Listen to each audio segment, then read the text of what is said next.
Now that we know a little bit about a heat of formation and enthalpy change and what enthalpy is, we can talk a little bit about Hess's law. Hess's law. And what this tells us is that the energy change of a process is independent of how we get from one state to another. And really that's a byproduct of the fact that energy is a state variable. Whether we're talking about enthalpy or internal energy, they're state variables. And we've talked multiple times that it's independent of how many steps it takes to get there or what path you happen to take. But how is that useful to us when we're dealing with everyday reactions? So let's say, let me just make up some reaction where I have A plus B yields, I don't know, let's just say it just yields C plus D. And I wanted to figure out what was the change in enthalpy of this reaction, or essentially how much heat is absorbed or released by this reaction. I don't know what it is. I haven't measured it.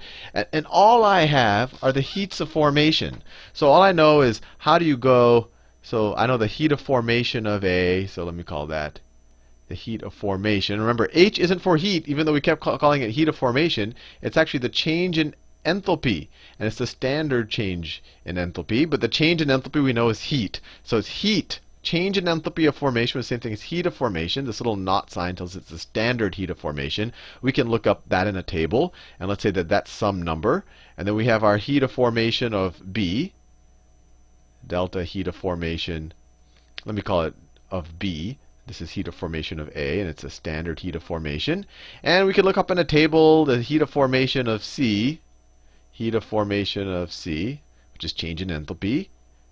And then the heat of formation for D. So all of these things we can look up in a table, right? And we'll do that in a second.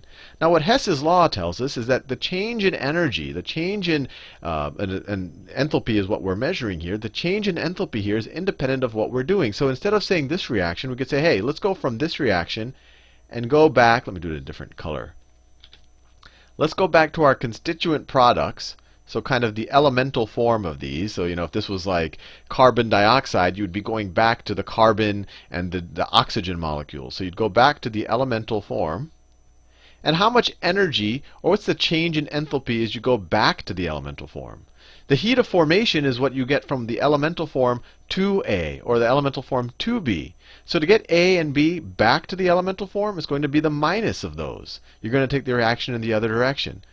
So it's going to be, so this change is going to take minus the heat of, I guess, of forming A. Or it could be the minus or the heat. It's the heat of deconstructing A. You can almost view it. And it would also be minus the same thing for B. For B. And then this is just the elemental form. And now we can go from the elemental form back to the products, because we have the same atoms here. They're just rearranging themselves into two different sets of molecules. So now we can go back from the elemental form and go up here. And we know what those are. We know how much energy it takes to go from the elemental form to C and D. That's their heats of formation.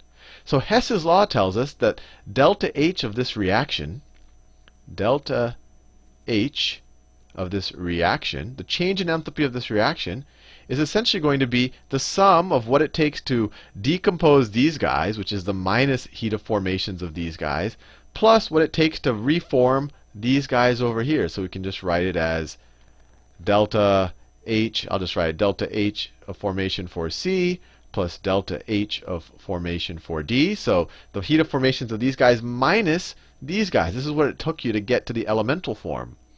So minus delta heat of formation of A minus delta heat of formation of B. And then you'll have the heat of the reaction. And if it's negative, we would have released energy. And if this number is positive, then that means that there's more energy here than on this side. So we would have to absorb energy for this reaction to happen. And it would be endothermic.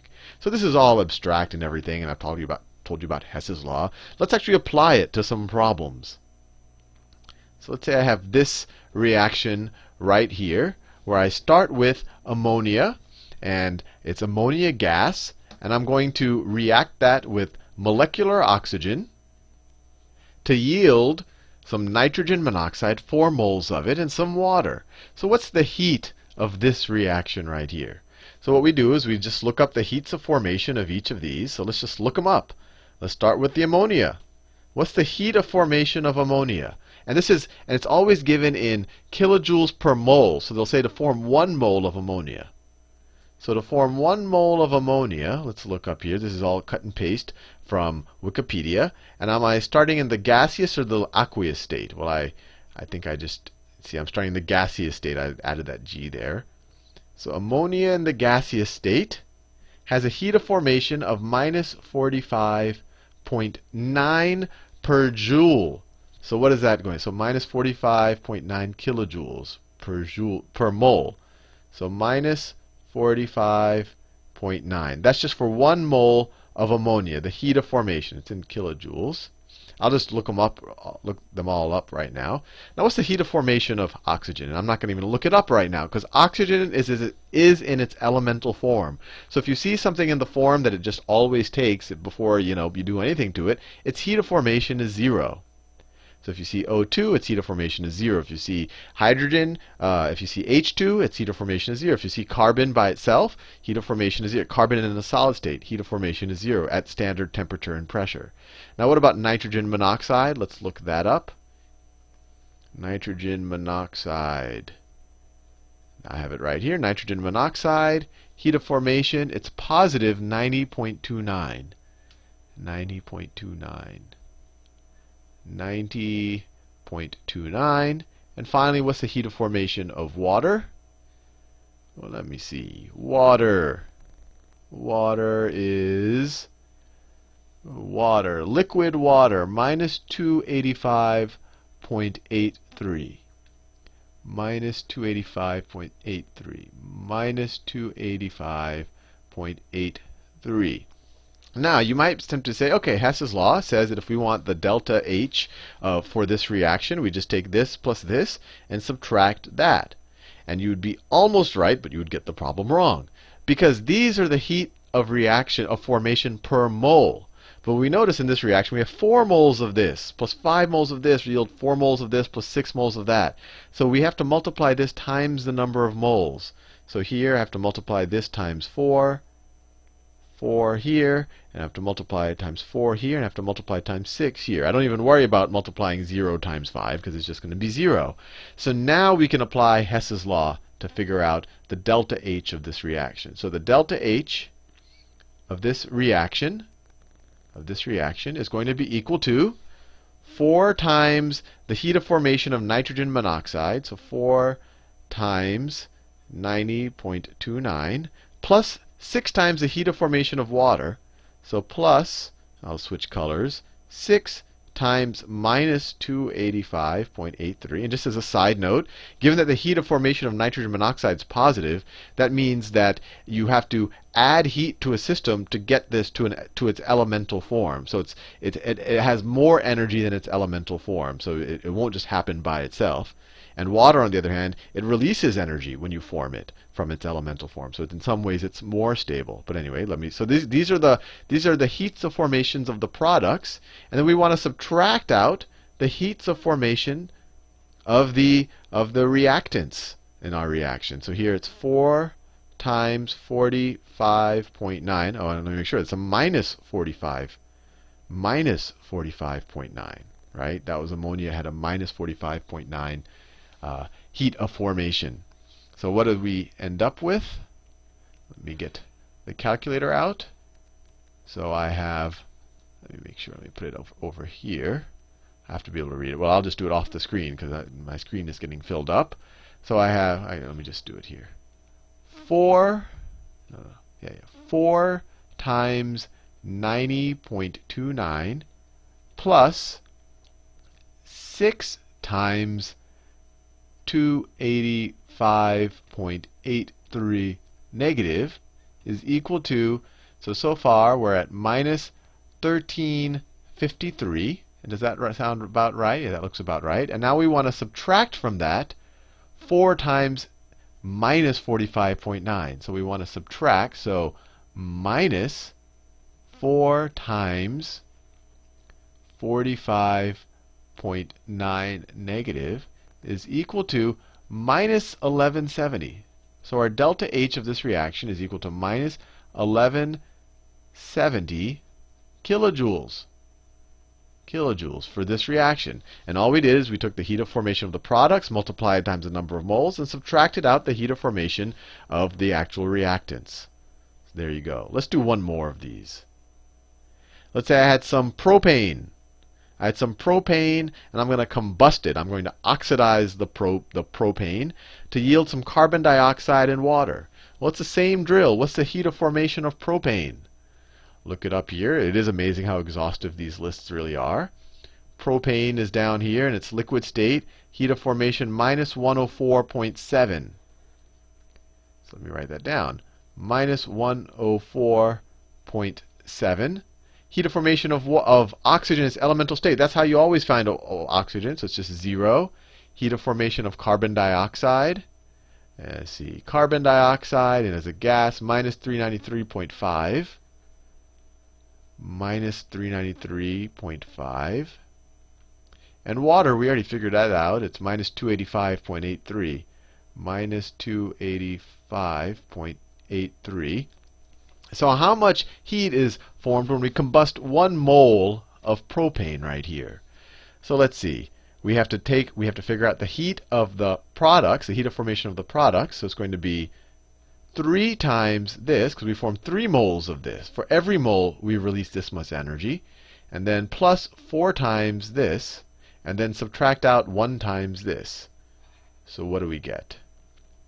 We get 3 times 393.5, that's a negative, is equal to that, plus 4 times 285.83 negative is equal to minus 2,300 kilojoules roughly. And then we have to subtract out 1 times this, or we could just add 104.7. So let me just do that.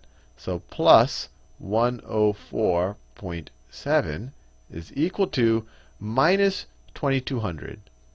So here, my heat of this reaction is equal to minus 2,219 kilojoules as we go in this direction. So for every mole of propane that I combust, I will actually produce this much energy on the other side, because this right here has 2,000, roughly 2,200 less kilojoules than this side right there. So I could actually rewrite this reaction where I write all that, and I could have added. Let me do it.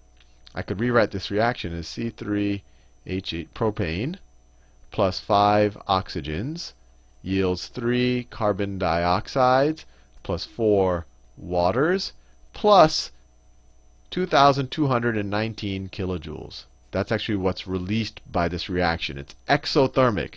This side of the reaction has less heat than this side, and that didn't just disappear, it got released. And this is where it got released. Now, sometimes you'll see a question where they say, hey, fair enough, you figured out this heat of this reaction. How much heat is going to be released if I were to hand you, I don't know, let's say I were to hand you 33 grams of propane. Well, then you just start thinking, oh, well, how many moles of propane this is? Because if I combust 1 mole of propane, I get this much heat. So how many moles of propane is 33 grams? Well, how much does 1 mole weigh? The 1 mole of carbon, so 1 mole of carbon weighs 12 grams. 1 mole of hydrogen weighs 1 gram. So 1 mole of propane is going to be 3 times 12, so times 3, because we have 3 carbons there, and 8 hydrogens, so times 8. So it's going to be equal to 36 plus 8. So it's going to be 44. So this is going to be 44 grams per mole. Right? So this is, let me write that down. 44 grams per mole. Now, if I give you 33 grams, how many moles am I giving you? Well, 33 grams times, I guess we could say 1 over 44 moles per gram. I don't have to write the whole gram there. And then the grams cancel. I'm giving you 33 over 44ths of a mole, or I'm giving you 0.75 moles. So if 1 mole produces this much energy, 3/4 of a mole is going to produce 3/4 of this. So we just multiply that times 0.75. So times 0.75, and you get 1664. So times 0.75 is equal to 1664. So if I were to give you 1 mole of propane and I were to combust it with enough oxygen, I'll produce 2200 kilojoules that's released from the system. So this side of the system has less energy left over. But if I were to only give you 33 grams, which is 3/4 of a mole, then you're going to release roughly 1600 kilojoules. Anyway, hopefully you found that helpful.